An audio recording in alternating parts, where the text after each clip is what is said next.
예수님께서 십자가에 달려 죽으시고 사흘 만에 부활하신 이후에 제자들에게 처음 공식적으로, 개인적으로 아니라 교회에 공식적으로 나타나셔서 하신 말씀이 세 가지입니다. 하나는 두려움에 떨고 있는 제자들에게 평강하냐라고 물으셨고, 두 번째는요, 아버지가 나를 세상에 보낸 것 같이 나도 너희를 세상에 보낸다라고 하셨고, 세 번째는요, 성령 받으라 했단 말입니다. 그래서 여기서 성령 받으라가 중요한 것이 됐단 말이에요. 왜냐하면 우리는 어디서 사니까요? 세상 가운데 사는데. 성도가 세상 가운데 사는데, 이 세상 한가운데에서 그냥 살 수는 없고 반드시 성령 충만함을 받아야 된다 이겁니다. 그래서 주께서 성령 받으라는 말은 권유가 아니라 내가 부어줄 테니까, 이 세상 살기 위해서는 내가 부어줄 테니까 거절하지 말고 마음을 열고 받아들이라 라고 하시는 것이 이 성령 받으라의 말씀이라 했습니다. 왜 그렇게 성령 받는 것이 중요한가? 성령을 받음으로 말미암아 유익이 생긴다고 말씀을 드렸고, 그 유익 중에 지난주에 첫 번째로 분별력을 말씀드렸습니다. 성령을 받으면 비로소 죄가 무엇인지 알게 되어지고, 의가 무엇인지 알게 되어지고, 심판이 무엇인지 알게 되어져서 이 세상 한가운데에서요, 혼란에 빠지지 아니하고 온전한 길을 가는데, 온전한 길을 가야 나도 살고 나를 따르는 자도요 산다고요. 맹인이 맹인을 인도하면 같이 수렁에 빠진다고 했으니, 내가 제대로 알았을 때에 이 세상 가운데 믿음으로 살아갈 때 혼란에 빠지지 않고 나와 내 사랑하는 사람들이 수렁에 빠지지 않는 그런 유익이 있으니 너희는 반드시 성령 받으라. 지난주에 말씀드린 겁니다.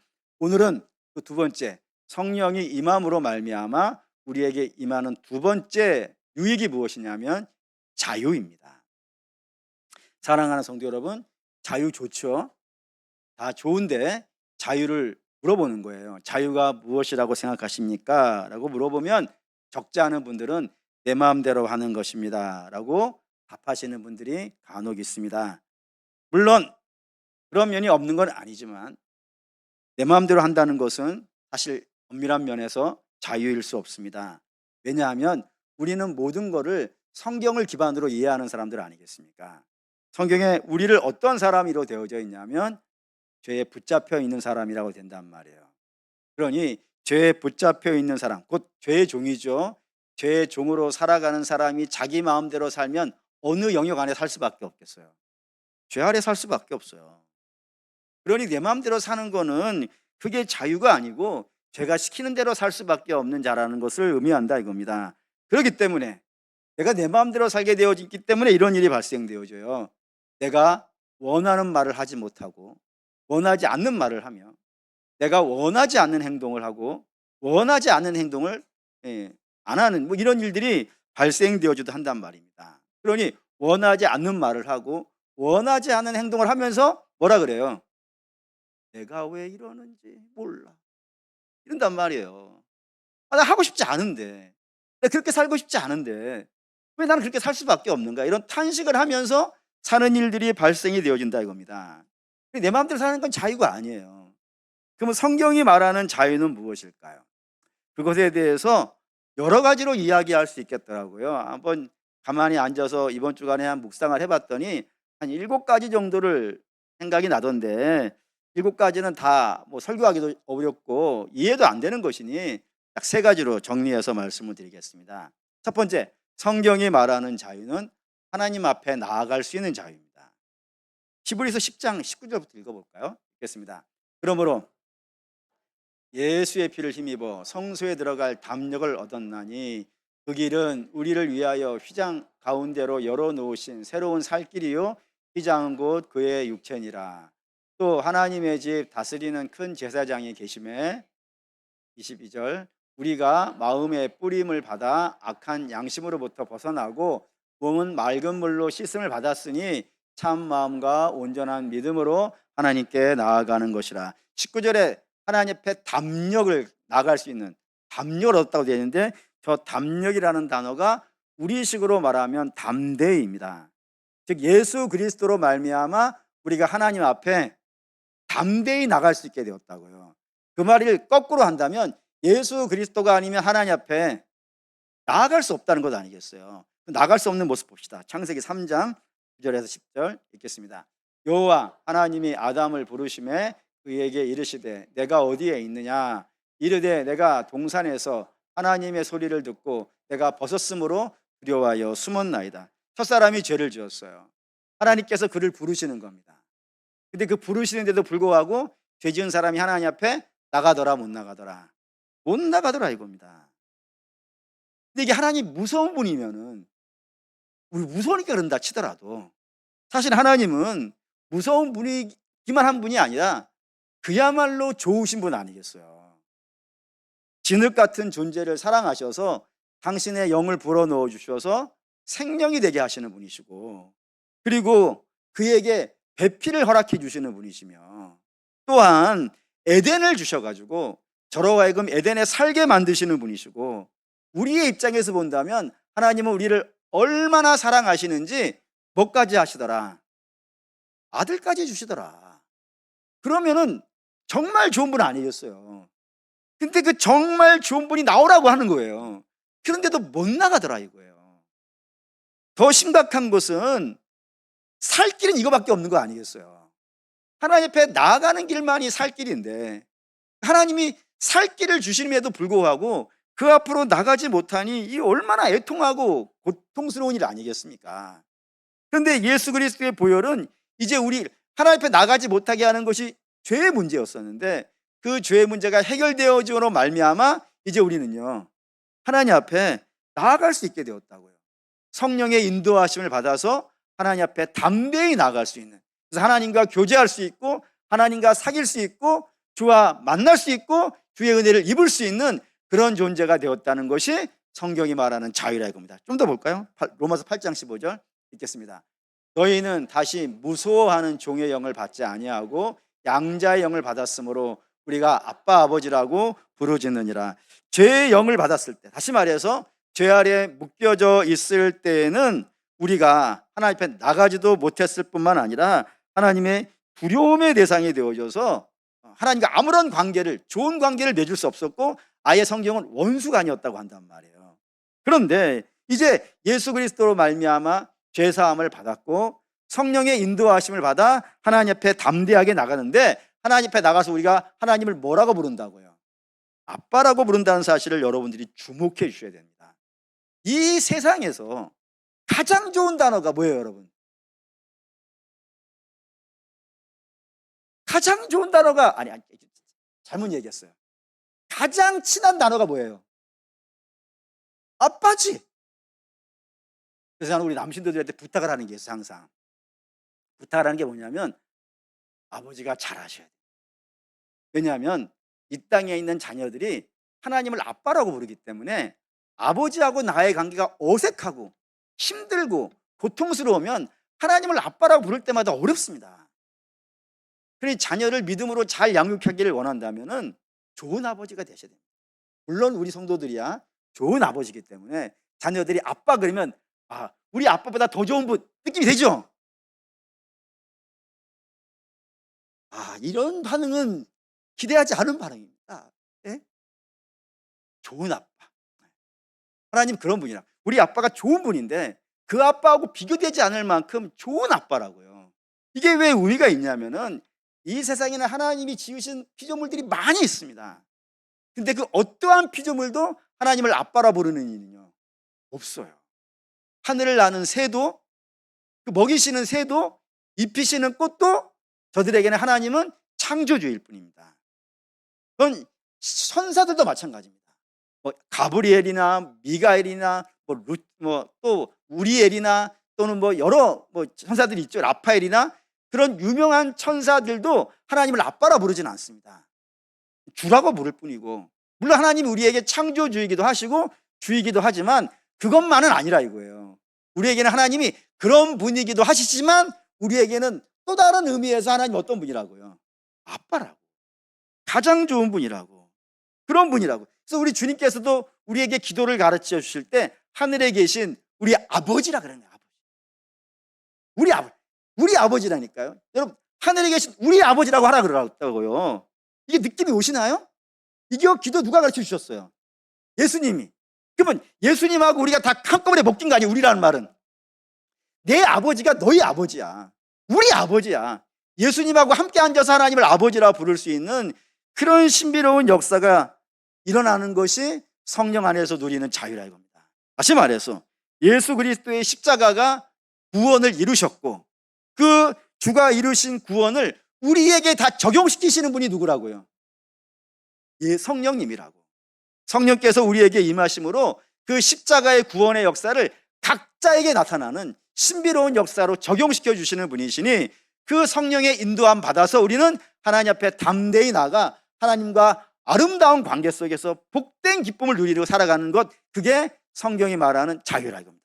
옛날에는 없었던 것인데 이제 예수님으로 말미암아 성령의 인도하심으로 인하여 우리에게 일어난 이 자유를 마음껏 누리실 수 있는 저 여러분 되시기를 주의 이름으로 축원합니다. 두 번째, 성경이 말하는 자유는 죄에서 벗어나는 자유입니다. 히브리서 보시죠. 히브리서 2장 읽겠습니다. 자녀들은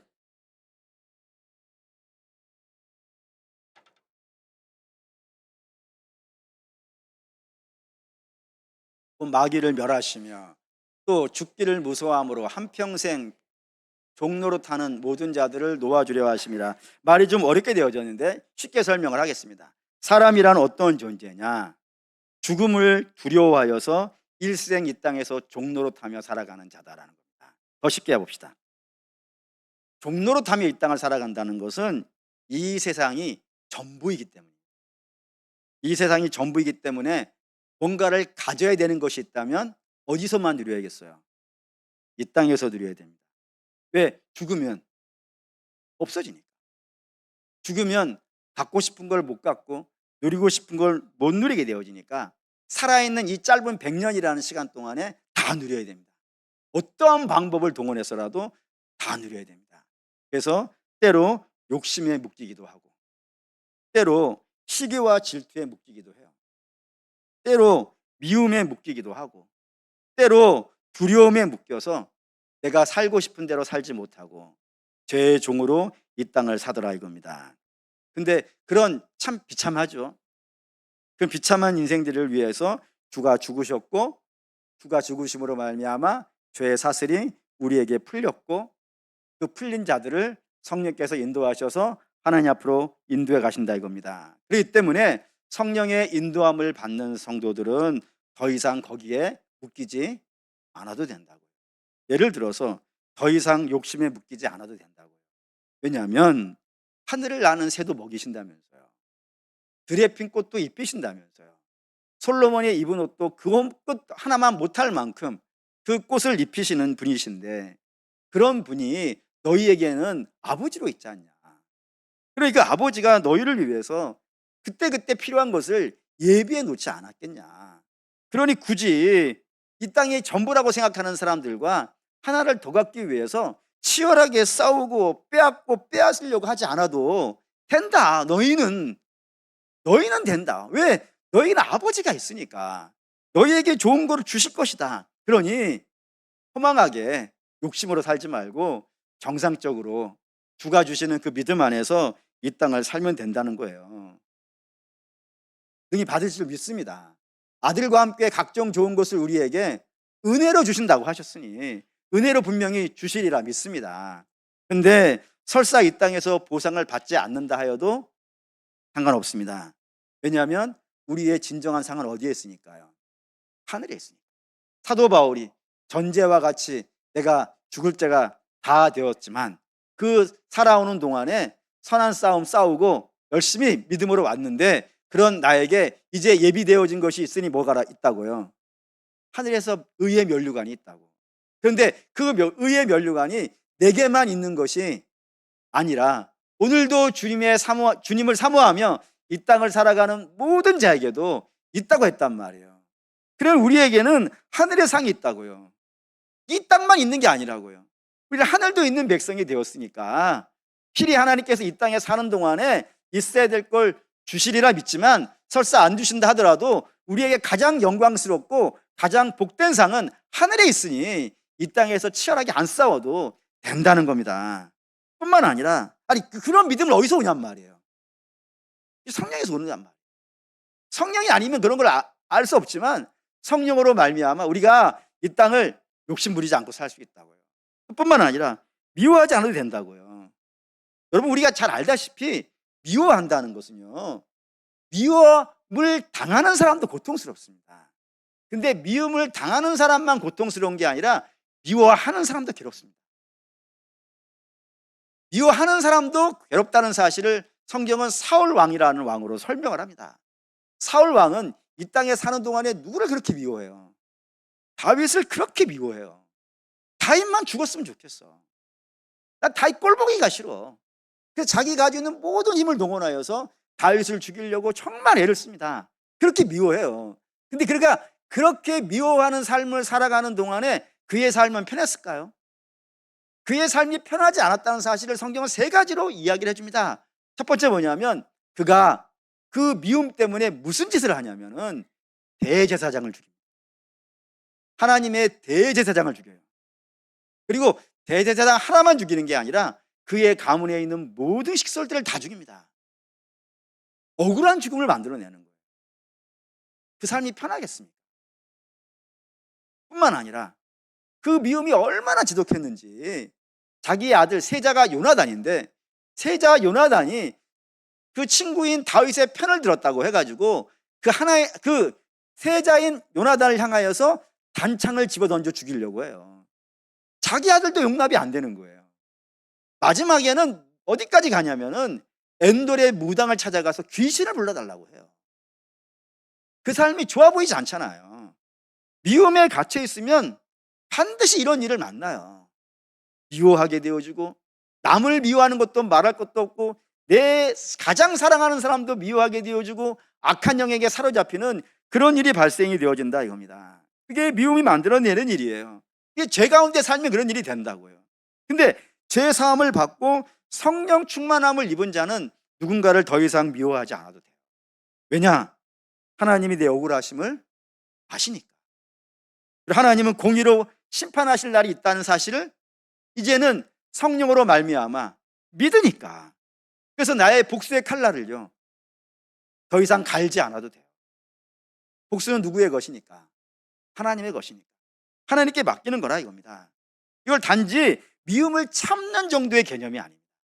미움을 참는 것이 아니라 미움이라는 감정이 내 삶과 내 감정을 더 이상 좌우지우지하지 못한다고요. 왜? 우리는 어디 아래에 있으니까? 성령 아래에 있으니까. 성령께서 그 악한 마음들을 결박시키시고 사단을 결박하듯이 우리 안에 있는 연약한 것들을 결박시키시고, 그리고 우리 안에 주의 평안을 이루어내실 것이니까 그 평안 가운데에서 미움이 자리 잡을 곳은요 없는 것 아니겠어요. 결박당한다고요. 그 결박당하는 중에 우리는 치유되어지게 되어지고 또 회복되어지게 되어지고 화해하게 되어지니 성령 충만함 속에서 미움도 해결되어진다는 것이 성경이 우리에게 알려준 자유고요. 좀 더 간다면은 우리에게는 두려움이라는 게 있어요. 내일에 대한 두려움이 있어요. 내년에 대한 두려움일 수 있고, 한 달 뒤에 내 인생이 어떻게 되어질지, 내일 어떤 일이 될지 아무도 모르는지 않겠어요. 그런 것으로 말미암아 두려워하고 있는데 성령께서 그에게 임하면은 두려움이 저들을 더 이상 붙잡지 못합니다. 왜냐하면은 주의 사도들이 성령 충만하고 나서 한 말들이 있죠. 하나님이 나를 사랑하시는데 세상이 나를 어찌하겠느냐. 그런 믿음의 담대함이 성령의 조명 아래, 인도함 아래 발생되어진다 이겁니다. 물론 죄의 유혹이 없다, 그렇지는 않습니다.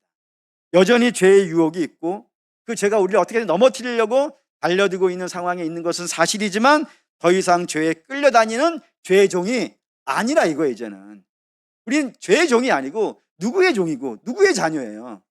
하나님 아니겠습니까? 그렇기 때문에 성령 안에서는 우리가 죄를 거절할 수가 있어요. 죄의 종으로 있을 때는 죄를 거절하지 못합니다. 하지만 성령 안에 있을 때는 죄의 유혹이 왔을 때 죄의 유혹을 거절할 수 있어요. 옛날하고 달라요. 죄가 함부로 우리에게 명령할 수도 없을 뿐만 아니라 명령한다 하더라도 우리는 하나님의 인도함을 받고 있으니 그걸 거절하고 믿음의 삶을 살아갈 수 있는 것, 이걸 성경은 뭐라 그런다고요? 자유라 한다고요. 죄를 거절하고 하나님을 따라 살 수 있는 것, 자유입니다. 그건 죄의 종에서 벗어난 자만이 누릴 수 있는 기쁨이라 이겁니다. 그런 기쁨, 사랑하는 성도와 제가 함께 누리실 수 있는 역사 있기를 주의 이름으로 축원합니다. 세 번째, 율법의 짐에서 벗어나 말씀의 기쁨으로 살아갈 수 있는 자유가 있습니다. 이뭔 말이냐면 고린도후서 오늘 본문에 읽은 내용을 다시 한번 읽습니다. 우리가 이 같은 소망이 있으므로 담대히 말하노니 우리는 하려고 그 수건을 얼굴에 쓴 것 같이 아니하노라. 그러나 그들의 마음이 완고하여 오늘까지도 구약을 읽을 때에 그 수건이 벗겨지지 아니하고 있으니 그 수건은 그리스도 안에서 없어질 것이라. 오늘까지도 모세의 글을 읽을 때에 수건이 그 마음을 덮었도다. 그러나 언제든지 주께로 돌아가면 그 수건이 벗겨지리라. 주의 영이시니 주의 영이 계신 곳에 자유가 있느니라. 이 말씀이 출애굽기 34장에 있는 내용입니다. 출애굽기 34장의 내용을 요약하면 이런 겁니다. 모세가 시내산에서 하나님으로부터 율법을 받았어요. 그리고 율법을 갖고 산 밑으로 내려오니까 이 땅에 있는 사람들과 모세가 달라진 것이 하나가 생겼어요. 그게 뭐냐면 얼굴에서 광채가 나는 겁니다. 마치 우리가 향기 좋은 곳에 가서 한두 시간 앉아있다가 탁 나오면 온몸에서 뭐가 나요? 향기가 나죠? 네. 향기 나요. 화장실에 갔다 오면 화장실 냄새 나요. 안 날 수가 없어요. 어디에 있었냐가 냄새가 나요. 그런데 하나님하고 함께 있었어요. 그러면 하나님의 영광의 빛이 가만히 있겠습니까? 그 모세의 얼굴을 빛나게 했어요. 너무 빛나는 거예요. 그러니 백성들이 너무 겁이 나서 자기하고 너무 달라진 모습에 겁이 나서 벌벌벌 떨고 있으니까 모세가 자기의 얼굴을 수건으로 덮어버렸어요. 그리고 덮은 채로 율법을 선포했다 이겁니다. 이 내용을 사도 바울이 복음 안에서 재해석한 거예요. 어떻게 재해석했냐면 우리 조상들이 율법을 받았다. 그런데 어떤 가운데 받았더라? 영광을 수건으로 가려놓은 채 받았다고요. 그래서 그 영광이 얼마나 대단하고 아름다운지 모른다 이겁니다. 율법이죠. 그 율법의 영광을 제대로 보지 못하고 결국에는 뭐만 붙잡았다고요? 조항만 붙잡았다고.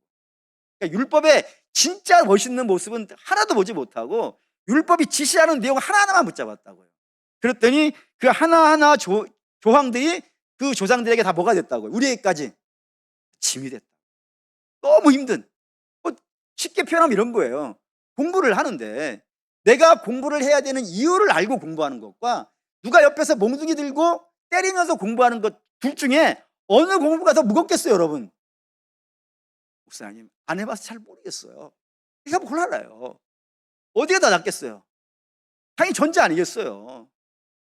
그 마찬가지로 율법의 영광을 보고 율법을 지키는 것과 그 영광을 보지 못하고 이거 안 지키면 또 감옥에 들어가. 이거 안 지키면 너 맞아. 뭐 이런 식의 명령으로만 율법을 받았으니 얼마나 그 율법이 어렵고 힘들었겠어요. 근데 예수 그리스도로 말미암아 이제 그 수건이 어떻게 됐다고요? 벗겨져 버렸다고요.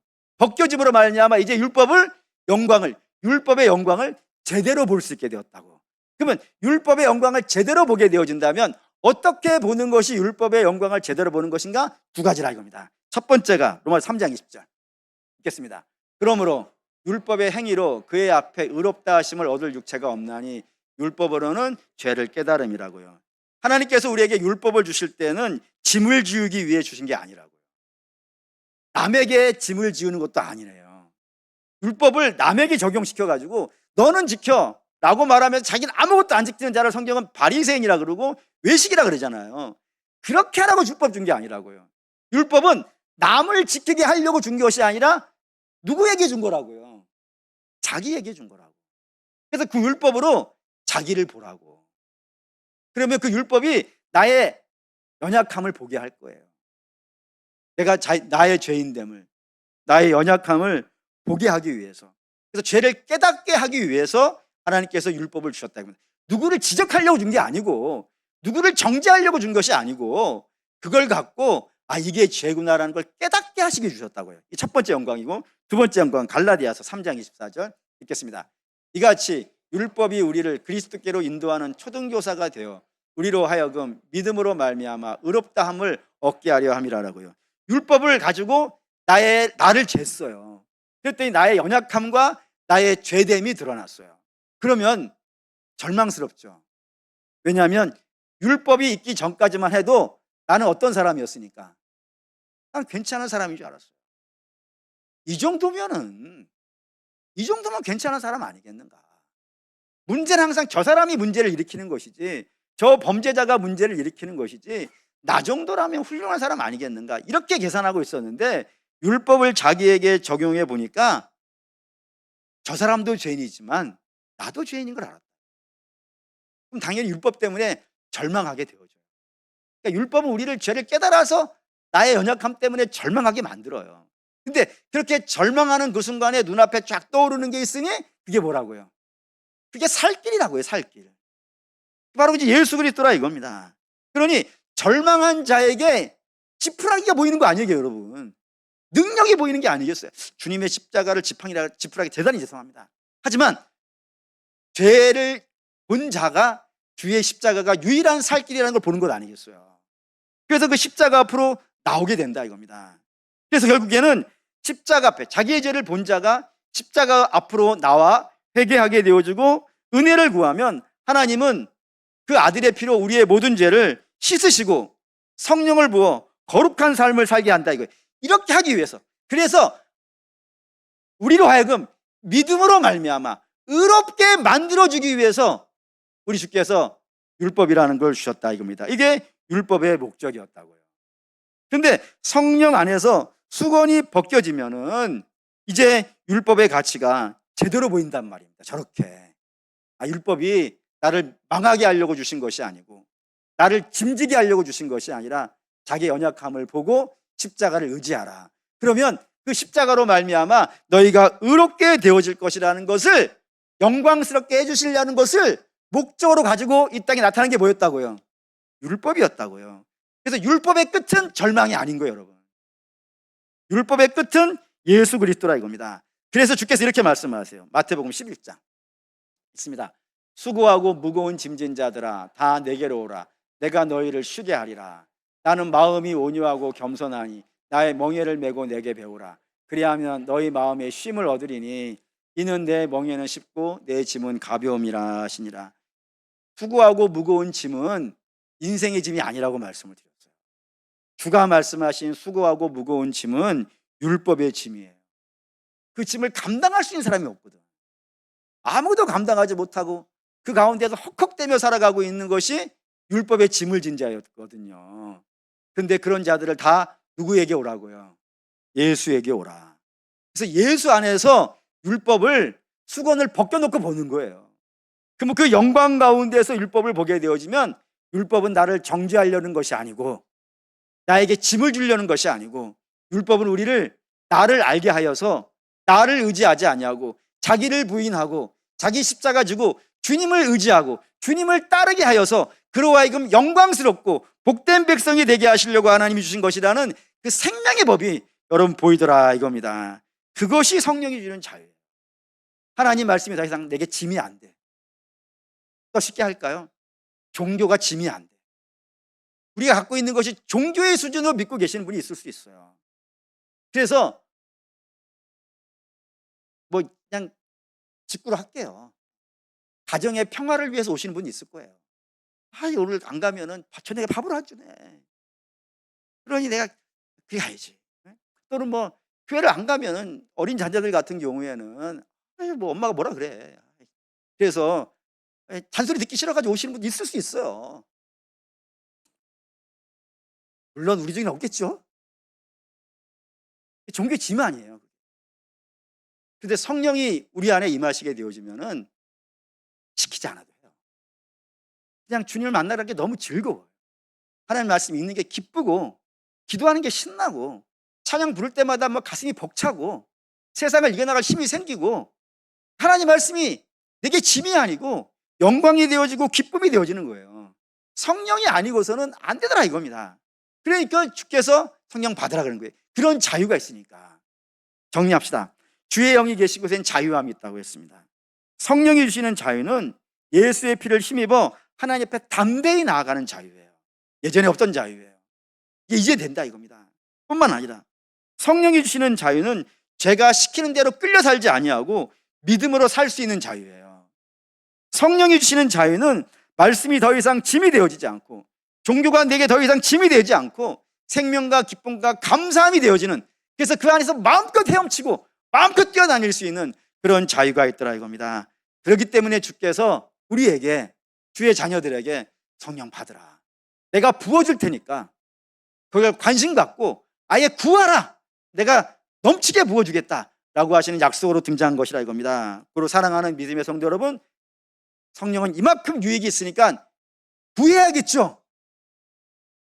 지난주에도 구하라고 했는데 지난주 내내 구하셨겠죠. 언제까지 구하라고 했죠?